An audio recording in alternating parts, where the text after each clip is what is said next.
In a world dominated by the monotony of ordinary Monday to Friday jobs, with their benefits, retirement funds, and seemingly predictable routines, I found myself trapped in a vastly different reality.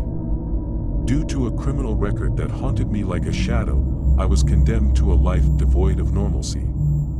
Desperate to make ends meet, I reluctantly turned to the darkest corners of the internet for employment, becoming a janitor for the enigmatic and sinister entity known as the dark web. My role was to clean up the gruesome aftermath of murder rooms, sinister chambers where wicked individuals indulged their darkest desires, torturing and killing victims they had paid for. The stench of blood, the sight of mutilated bodies, and the echoes of agony became my hunting companions. It was a sickening job that would repulse even the most hardened souls, but the financial compensation was substantial enough to outweigh the nauseating reality I faced daily. With limited options, I begrudgingly accepted this nefarious occupation, knowing full well the horrors I would bear witness to. For 3 long years, I toiled in silence, immersing myself in the grotesque scenes that unfolded before me. With grim determination, I meticulously ensured that every trace of blood was eradicated from these macabre settings. Armed with industrial-strength cleaning supplies, I scrubbed relentlessly, erasing any evidence of the unspeakable acts that had taken place. I disposed of the gruesome remnants discreetly, leaving no trace behind. Questions were strictly forbidden in this twisted underworld, where the consequences for curiosity were dire. But one fateful night, a profound shift occurred within me. As I stepped into a room bathed in the sickly hue of fresh blood, I discovered a small, crumpled photograph lying forgotten on the floor. Tenderly picking it up, I found myself gazing into the innocent eyes of a young girl no older than 14. At that moment, a wave of revulsion and indignation crashed over me. The realization that children had become the victims of this abominable trade shook the very foundations of my soul. No longer could I ignore the perverse depths humanity had sunk to. Days turned into sleepless nights as my conscience wrestled with the moral dilemma that plagued me. How could I continue to participate in these heinous acts? The weight of guilt threatened to suffocate me, but the prospect of severing ties with the dark web felt like an impossible feat. Disentangling oneself from the clutches of this malevolent realm was tantamount to signing one's own death warrant. Fear, like an iron shackle, bound me to this nightmarish existence. Unable to shake the image of the young girl from my mind, I carefully concealed her photograph within the folds of my worn-out work pants. It became a poignant reminder of the innocence that had been brutally extinguished, fueling my determination to find a way out of this wretched existence. Little did I know that this memento would serve as a catalyst for the events that would soon unravel. The following night, a private call summoned me back to the same desolate location. The voice on the other end of the line provided no room for questions, their terse instructions laden with an ominous undertone. A foreboding sense of danger crept over me as I approached the dimly lit warehouse. A peculiar car, inconspicuously parked nearby, sent shivers down my spine. The presence of another vehicle ignited a spark of paranoia within me, suggesting that I was under close surveillance. Each step through the labyrinthine hallways felt like a plunge into an abyss of uncertainty. The flickering light emanating from the designated room guided my trepid progress. As I crossed the threshold, my eyes were met with a scene that bordered on the infernal. An innocent girl, her frail form bound and gagged to a chair, shared the space with the lifeless body of a man who had intended to snuff out her young life. Terror washed over me like an icy tide, intermingling with the girl's desperate pleas for salvation. Ignoring the maelstrom of emotions swirling within me, I rushed to the side of the fallen man, my trembling hand reaching for a pulse that would never beat again. The cold touch of death confirmed his demise, his clenched fist still gripping a blood-stained scalpel. Panic surged through my veins, threatening to paralyze me. The girl's muffled cries pierced the air, amplifying my sense of urgency. I realized that her survival hinged upon my ability to dispose of her body, a task that required taking her life.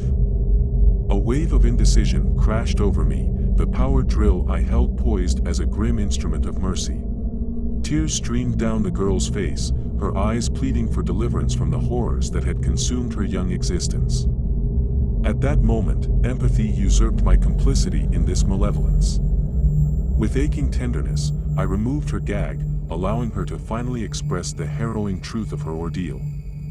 To my astonishment, she revealed that the man had succumbed to a sudden heart attack, his own wicked intentions thwarted by fate. Realizing that simply releasing her into the night was an act of unforgivable naivety, I surveyed the room for a solution. Her frightened gaze fell upon the fallen man's hoodie.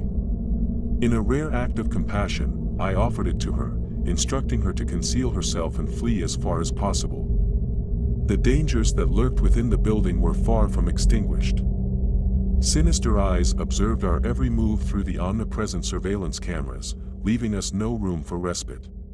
Driven by an innate sense of urgency, I scoured the lifeless man's pockets, desperately seeking any means of aiding her escape. My fingers closed around a set of car keys, the jingle of metal offering a glimmer of hope. They likely belonged to the vehicle parked outside, providing a means of transportation beyond these treacherous confines. Imparting my final instructions with a heavy heart, I urged her to take the keys and flee, emphasizing the absolute necessity of evading the clutches of those who would undoubtedly hunt her down. She introduced herself as Crystal, a name that resonated with a fragility that mirrored her shattered innocence.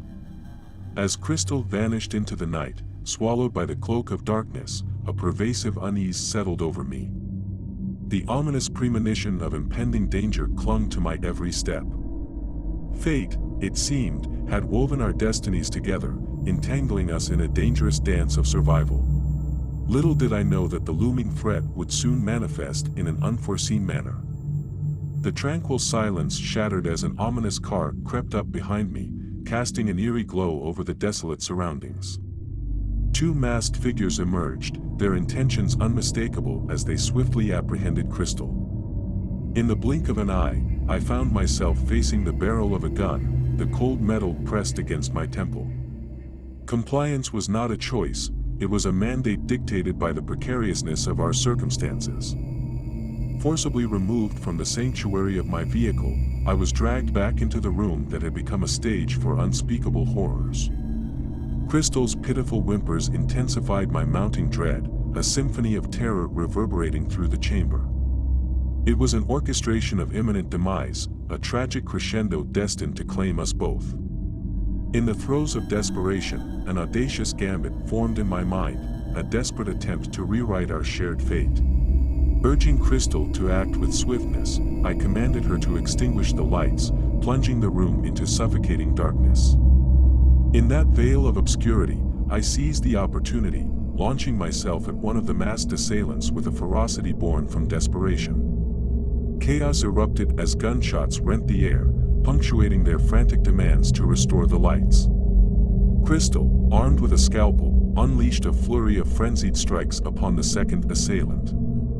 Each puncture in his mask peeled back the veneer of anonymity, revealing the vulnerability lurking beneath. In the midst of the violent maelstrom, I beseeched Crystal to cease her assault, fearing the irreversible consequences of unbridled fury. Fear and terror mingled in our collective gaze as we surveyed the grim tableau before us.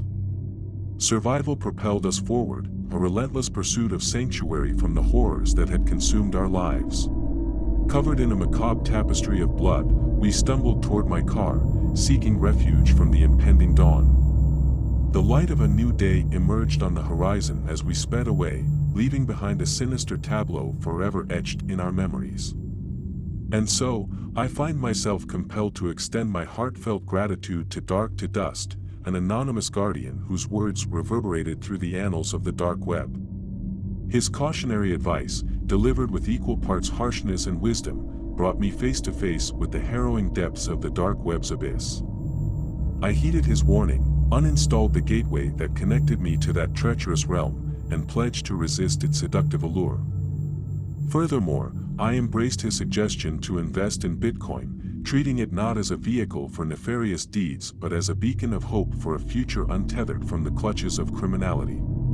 In an unexpected twist of fate, that investment bloomed into financial stability, granting me a newfound sense of agency and freedom. As I recount this tale, I fervently hope that Dark to Dust remains a specter of the past, forever separated from the tapestry of my existence. May our paths never converge again, for the threat of his retribution lingers like a specter, forever reminding me of the price paid in my pursuit of redemption.